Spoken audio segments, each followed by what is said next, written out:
Assume you all heard that Jamaican power-hitting all-rounder and world-renowned T20 specialist Andre Russell has been acquired by CPL franchise Trinbago Knight Riders from the Jamaica Tallawers. Likewise, current West Indies T20 vice-captain Nicholas Pooran, one of the world's brightest young stars in T20 cricket.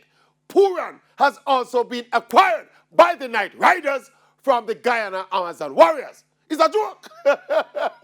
Never turn the CPL in a Mickey Mouse league.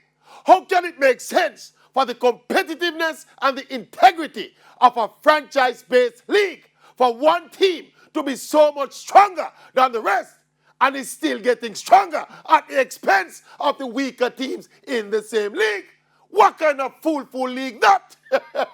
How can they be adding Russell and Pooran to a team that already has Pollard, Narayan, Simmons, Hussein, etc., etc., etc.?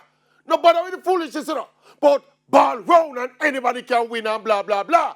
That situation with the ownership of the IPL franchise, Calcutta Knight Riders, also owning the Trinbago Knight Riders and wanting all players from both franchises under one umbrella is effectively it a clown on the CPL. Yes, it a clown.